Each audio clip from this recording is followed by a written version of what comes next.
Sa mga nagdaang taon, dumarami ang mga obserbasyon at ulat na naglalagay ng seryosong tanong sa aktwal na kakayahan ng mga gamit pandigma ng China kapag nasubok na sa totoong labanan. Sa papel mga kapatid, brochure at mga international military expos, madalas ipinapakita ang mga armas na ito bilang moderno, highly lethal at cost-effective kumpara sa Western systems. Ngunit kapag inilagay na sa aktwal na combat environment, unti-unting lumilitaw ang katotohanan kung saan mas komplikado pala at mas hindi kanais-nais ang mga ito. Ang digmaan mga kapatid ay hindi isang laboratorio at hindi rin scripted na demonstrasyon. Dito sinusukat ang tibay, reliability, maintenance capability at integration ng bawat weapon system sa totoong operasyon. At sa ilang conflict zones, may mga indikasyong ang ilan sa mga sistemang ito ay nahihirapang makasabay o tuluyang bumibigay kapag ang kalaban ay adaptive, aktibo at agresibo.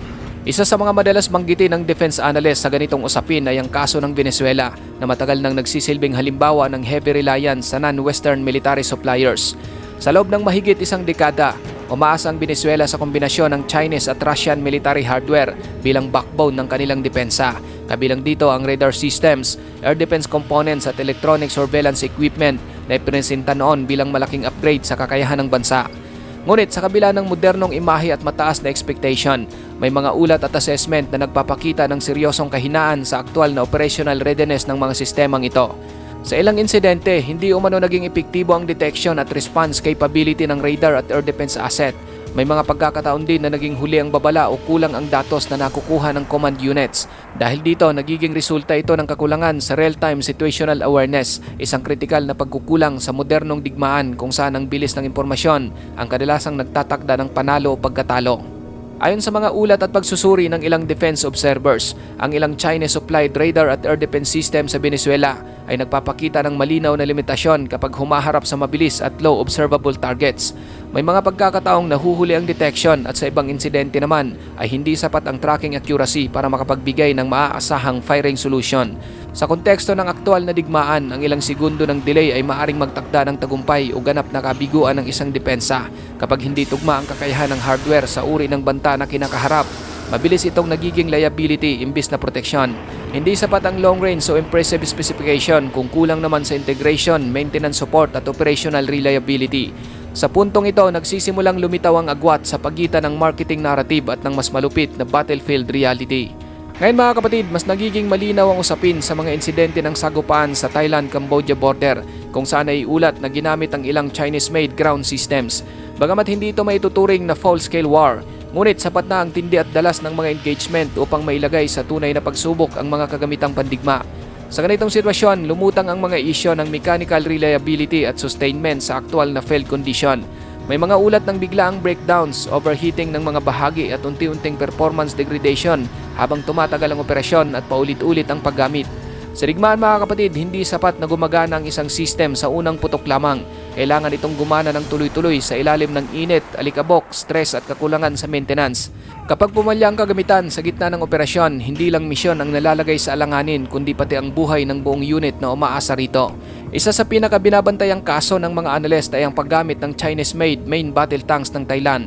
Sa papel, ipinapakita ang mga ito bilang moderno ang disenyo, mayroong advanced na firepower, at higit sa lahat ay competitive ang presyo kumpara sa Western alternatives. Ngunit sa aktual na deployment, may mga ulat na lumilitaw na nagkaroon ng mga ito ng technical failures na nagdulot ng seryosong pangamba sa operational units. Kabilang sa mga pumalya at nagiging issue ay ang gun system reliability, fire control consistency at maging ang powertrain na critical sa mobility ng tangke.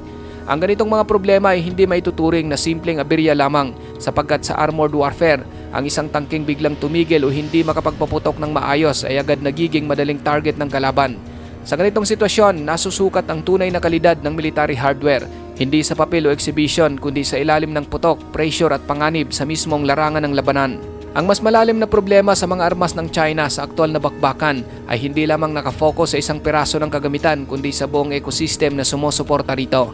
Ang modernong digmaan ay hindi na ito laban ng iisang armas laban sa isa pa, kundi isang system of systems kung saan kailangang perpektong magtugma ang sensors, shooters, command and control at logistic. May mga indikasyon mula sa field reports at defense assessment na ang ilang Chinese system ay kulang sa seamless integration sa ganitong antas. Maaring gumana ang bawat bahagi kapag hiwalay na sinusubukan. Ngunit nagkakaroon ng seryosong hamon kapag sabay-sabay na silang ginagamit sa aktwal na operasyon. Sa totoong labanan, walang puwang ang hiwa-hiwalay na aksyon. Lahat ay kailangang kumilos bilang isang buo at coordinated force. Kapag mahina ang integration, bumabagal ang decision-making cycle at nagiging vulnerable ang buong unit. Sa ganitong konteksto, ang technical gap ay hindi na lamang tactical issue, kundi nagiging malinaw na strategic weakness na maaaring samantalahin ng kalaban. Isa pang mahalagang issue ay ang training at doctrine compatibility na kadalasang hindi agad napapansin. Ang maraming kagamitang pandigma ng China ay idinisenyo batay sa sariling operational doctrine at command structure ng People's Liberation Army. Kapag ang mga sistemang ito ay ginamit ng ibang bansa na may magkaibang military culture, command philosophy at training method, dito lumilitaw ang malinaw na mismatch. Ang mga operator ay napipilitang mag-adjust sa limitasyon ng system imbes na ang system ang umangkop sa kanilang paraan ng pakikipaglaban. Sa ganitong sitwasyon, mas nagiging komplikado ang training cycle at mas tumataas ang risk ng maling paggamit sa aktwal na labanan. Sa halip na magbigay ng advantage, nagiging pabigat ang teknolohiya. Ito ay direktang nagbabawas sa combat effectiveness ng unit, lalo na sa high-tempo operations. Bukod sa mga iyan kapatid, may papel din ang quality control at mass production sa usaping ito na hindi maaring isantabi. Kilala ang China sa kakayahang mag-produce ng armas ng mabilis at sa malakihang bilang, isang bentahe sa usaping presyo at availability. Ngunit ang ganitong bilis ay may kaakibat na kompromiso. Mayroong mga defense analyst na nagtatanong kung sapat ba at makatotohanan ng stress testing na dinaraanan ng ilang export models bago ito i-deploy sa aktwal na labanan. Dito kasi nasusubok ang tibay ng materyales, consistency ng performance at kakayahan ng sistema na mag-operate sa ilalim ng tuloy-tuloy na stress. Kapag hindi sapat ang pagsusuri bago i-export, doon unti-unting lumilitaw ang mga depekto. At sa battlefield, walang pagkakataon para sa recall, warranty o second chance. Isang pagkukulang lamang ay maaaring magbunga ng pagkatalo o pagkawala ng buhay. Ngayon mga kapatid, sa Venezuela at sa mga sagupaan sa Thailand, Cambodia, makikita ang isang mahalagang pattern na paulit-ulit na lumilitaw. Bagamat hindi naman laging catastrophic o lantaran ng mga failure ng kagamitan, ngunit sapat ang mga ito upang maapektuhan ang kumpiyansa ng mga operator sa aktwal na labanan. Kapag nagsimulang magduda ang isang sundalo kung gagana ba ang kanyang radar, baril o sasakyan sa oras ng pangangailangan, natural na bumababa ang pagiging agresibo at initiative nito sa field. Dito pumapasok ang psychological factor na critical sa digmaan. Ang armas ay hindi lamang kombinasyon ng bakal, makina at electronics. Ito ay extension ng tiwala ng sundalo sa kanyang kakayahang mabuhay at manalo. Kapag nawala o nabawasan ang tiwalang iyon, kahit gaano pa kalakas sa papel ang isang sistema, humihina ang buong unit sa aktwal na operasyon.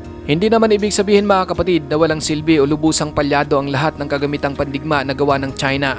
Mayroon namang mga sistemang napatunayang kapakipakinabang, lalo na sa mga controlled environment tulad ng exercises, demonstration at peacetime operation.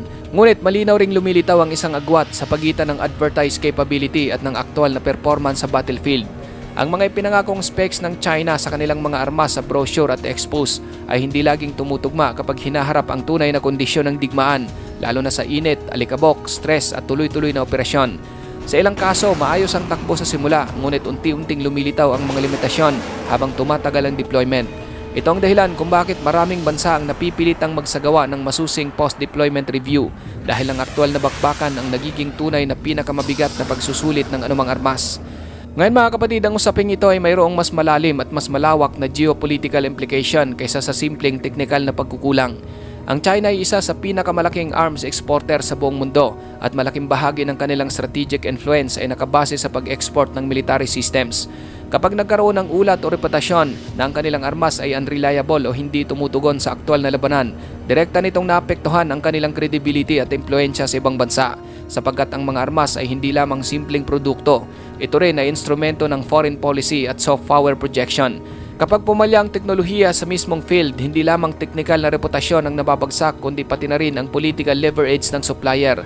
Sa global arms market, mabilis kumalat ang ganitong reputasyon at maaaring magbago ang desisyon ng mga bansa sa pagbili at pakikipag-alyansa na may pangmatagalang epekto sa balanse ng kapangyarihan. Sa kabilang banda, ginagamit din ang mga ulat at obserbasyon na ito sa mga military equipment ng China bilang bahagi ng mas malawak na information warfare. Hindi lahat ng claim ay ganap na nabe-verify. Mayroong halong politika, strategic interest at conscious narrative shaping ang karamihan sa mga ulat.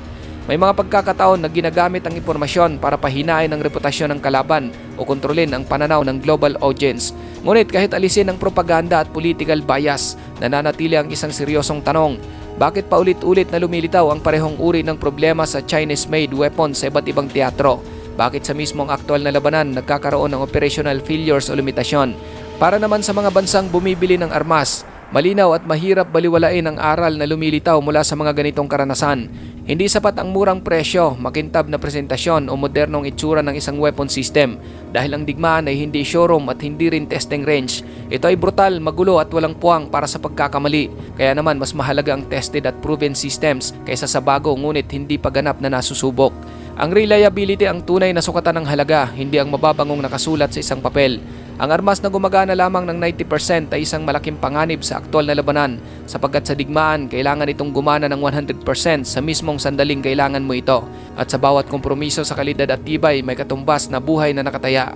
Sa huli mga kapatid, ang mga kaso ng palyadong mga armas ng China sa Venezuela at Thailand, Cambodia ay nagsisilbing malinaw na babala para sa sino mang umaasa lamang sa papel at presentasyon. Ipinapakita ng mga ito ng aktwal na labanan ay ang tunay na naglalantad ng katotohanan sa likod ng anumang kagamitang pandigma. Hindi ito nasusukat sa marketing video, hindi sa military parade at hindi rin sa makukulay na exhibition sa Arms Expo. Sa mismong putok ng baril, sa init ng makina at sa matinding pressure ng oras, doon lamang lumilitaw kung maasahan ba talaga ang isang sistema. Sa ganitong kondisyon, nasusubok ang tibay, consistency at integration ng armas. Ikaw kapatid, ano ang masasabi mo sa videong ito?